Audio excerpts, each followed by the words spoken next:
Halo pencinta sepak bola tanah air, selamat datang kembali di channel Raftel Sport.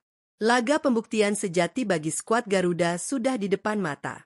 Senjata utama, kedalaman skuad, hingga kematangan taktik asuhan John Hartman akan benar-benar diuji dalam laga ketiga babak grup Piala AFF 2026. Pertandingan yang dijadwalkan berlangsung pada hari Senin, 3 Agustus 2026, di Stadion Pakansari ini bukan sekadar laga fase grup biasa. Ini adalah duel hidup mati. Kemenangan atas Vietnam akan secara praktis mengunci satu tiket ke babak semifinal untuk timnas Indonesia. Sebaliknya, bagi Vietnam, kekalahan di Pakansari akan menjadi mimpi buruk yang langsung menutup peluang mereka dan memaksa mereka pulang lebih awal dari gelaran Piala AFF 2026. Dengan pertaruhan sejuta harga diri dan tiket kelolosan ini, pelatih John Hartman diprediksi tidak akan main-main. Rotasi pemain yang sempat diterapkan pada laga sebelumnya kemungkinan besar akan ditinggalkan, dan Indonesia diprediksi bakal langsung menurunkan starting 11 terbaik sejak menit pertama. Lantas, bagaimana komposisi formasi racikan John Hartman untuk meredam sekaligus membongkar high pressing agresif khas Vietnam?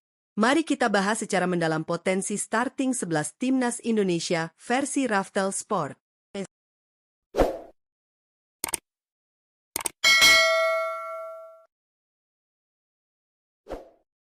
Sebelum masuk ke susunan pemain, mari kita cermati dinamika perjalanan timnas Indonesia di dua laga awal. Di bawah komando John Hartman, Merah Putih tampil menjanjikan.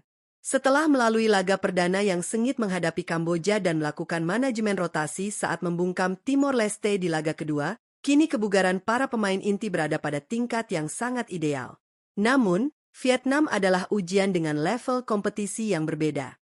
Vietnam dikenal dengan intensitas high pressing yang agresif sejak garis depan. Mereka selalu berusaha memotong jalur distribusi bola sejak dari lini pertahanan lawan dan memaksa pemain belakang melakukan kesalahan sendiri. Untuk mematahkan gaya main agresif ini, Indonesia membutuhkan kombinasi pemain yang tidak hanya kokoh saat bertahan, tetapi juga tenang dalam mengalirkan bola di bawah tekanan, build up play, serta memiliki kecepatan dan penyelesaian akhir yang mematikan di lini depan. John Hartman membutuhkan struktur tim yang seimbang dari sektor penjaga gawang hingga penyerang tengah. Di posisi penjaga gawang, Nadeo Argawinata diprediksi kembali dipercaya mengawal gawang skuad Garuda.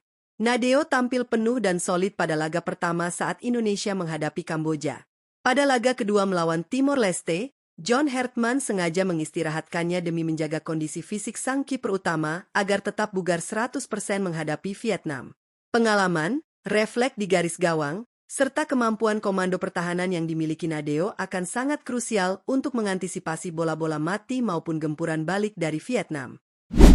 Untuk membendung skema serangan cepat Vietnam, John Hartman diperkirakan bakal menurunkan trio bek tengah yang memiliki atribut lengkap, ketenangan, kedisiplinan posisi, serta keberanian dalam berduel. Tampil penuh di laga perdana versus Kamboja, Sandi kemudian disimpan dan baru masuk pada babak kedua saat melawan Timor Leste. Keputusan ini membuat stamina Sandi sangat prima. Kemampuannya membaca arah serangan lawan, kedewasaan bermain, serta fleksibilitasnya menutup pergerakan penyerang sayap lawan akan membuat lini kanan pertahanan Indonesia sangat sulit ditembus. Sebagai komandan di lini belakang, Rizky Ridho adalah sosok yang tak tergantikan. Bermain penuh dan lugas di laga pertama, Ridho diistirahatkan total di bangku cadangan pada laga kedua melawan Timor Leste. Kehadiran sang kapten di laga melawan Vietnam akan memberikan ketenangan luar biasa. Ridho unggul dalam duel udara dan sangat tenang ketika melepaskan umpan pertama dalam skema build-up saat ditekan high press lawan. Shine bermain selama 62 menit di laga pertama melawan Kamboja, lalu tampil dari bangku cadangan di babak kedua saat menghadapi Timor Leste. Hasilnya luar biasa. Shine langsung mencetak gol pembuka yang memecah kebuntuan Indonesia. Kejelasannya dalam membantu penyerangan serta ketegasannya saat bertahan menjadikan sisi kiri lini belakang Indonesia sangat solid dan ofensif. Sektor wingback akan menjadi kunci utama untuk merenggangkan high pressing Vietnam yang menumpuk di area tengah. Eliano membuktikan daya jelajah dan konsistensinya dengan selalu bermain penuh di dua laga awal timnas Indonesia. Catatan 1 assist manis di laga perdana membuktikan betapa berbahayanya umpan-umpan silang dan penetrasi Eliano dari sisi kanan. Kestabilan stamina serta transisi bertahan ke menyerang milik Eliano akan sangat diandalkan untuk mengeksploitasi celah di lini belakang Vietnam. Tampil impresif saat bermain penuh di laga pembuka versus Kamboja, Doni kemudian masuk di babak kedua melawan Timor Leste dan langsung menyumbang 1 assist ciamik. Umpan-umpan akurat, keberanian melakukan drible, serta akurasi eksekusi bola mati membuat Doni Tri Pamungkas menjadi pilihan paling tepat di posisi wingback kiri untuk melayani para penyerang Indonesia. Menghadapi tim yang gemar melakukan pressing tinggi, lini tengah Indonesia wajib diisi oleh pemain yang tahan tekanan dan memiliki visi bermain kelas Wahid. Ivar Jenner bermain 1 babak di laga perdana, kemudian tampil penuh dan dominan di laga kedua menghadapi Timor Leste. Ivar bertindak sebagai penyaring pertama serangan lawan sekaligus penghubung antara lini belakang dan lini tengah. Ketenangannya menguasai bola di bawah tekanan, press resistance, menjadi kunci agar Indonesia tidak mudah kehilangan bola di area krusial. Tom Haye adalah roh permainan timnas Indonesia. Selalu bermain penuh di 2 pertandingan, sang profesor menunjukkan kelasnya dengan torehan fantastis. 3 assist di laga perdana versus Kamboja, dilanjutkan dengan 1 gol free kick spektakuler ke gawang Timor Leste di laga kedua.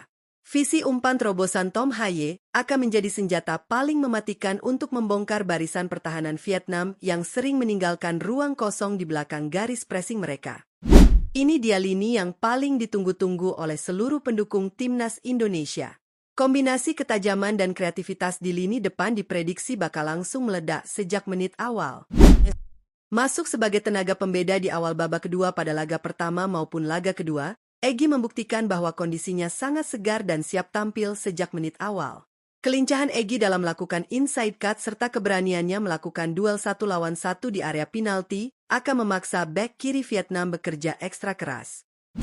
Sempat absen di laga pertama karena fokus pada pemulihan cedera, Ragnar mulai kembali mendapatkan sentuhan pertandingannya setelah masuk di menit ke-62 saat melawan Timor Leste. Menghadapi Vietnam, Ragnar diprediksi siap tampil penuh. Kemampuan dribble yang bertenaga, fisik yang kuat, serta ketenangannya memegang bola sangat dibutuhkan untuk membongkar barisan pertahanan lawan yang rapat. Sensasi terbesar di lini depan Indonesia. Mitchell Baker tampil luar biasa di turnamen ini. Hanya bermain 58 menit di laga perdana, ia langsung mengemas hat-trick spektakuler ke gawang Kamboja. Kedahsyatannya berlanjut di laga kedua saat bermain penuh versus Timor Leste dengan menyumbang 1 gol tambahan. Ketajaman, positioning, dan efisiensi penyelesaian akhir Baker menjadikan kombinasi Ragnar Baker sebagai duet paling menakutkan yang wajib diwaspadai lini belakang Vietnam. Dengan susunan potensial starting 11 ini, John Hertman memiliki kestabilan taktik yang luar biasa. Umpan-umpan terobosan Tom Haye dari kedalaman dapat langsung memanjakan pergerakan Ragnar Oratmangoen dan Mitchell Baker yang memiliki kecepatan serta ketajaman tinggi. Di sisi lain, kehadiran Eliano Reijers dan Doni Tri Pamungkas di lebar lapangan akan memaksa Vietnam berpikir 2 kali jika ingin menerapkan high pressing secara buta. Jika Vietnam terlalu bernafsu menekan ke atas, 1 umpan balik cepat dari Ivar Jenner atau Tom Haye ke arah Mitchell Baker bisa langsung berbuah ancaman mematikan. Nah, itu dia prediksi potensial starting 11 timnas Indonesia racikan John Hertman pilihan Raftel Sport untuk laga krusial menghadapi Vietnam di Stadion Pakansari. Bagaimana menurut pendapat kalian, Sobat Raftel? Apakah kalian setuju jika duet Ragnar Oratmangoen dan Mitchell Baker langsung diturunkan sejak menit pertama? Atau kalian punya pilihan starting 11 versi kalian sendiri? Tuliskan prediksi skor dan pendapat kalian di kolom komentar di bawah. Jangan lupa untuk menekan tombol like, subscribe, dan nyalakan lonceng notifikasi agar kalian tidak ketinggalan update berita, analisis taktik, serta info terbaru seputar sepak bola Indonesia dan dunia hanya di Raftel Sport. Terima kasih sudah menonton. Sampai jumpa di video berikutnya. Salam Garuda.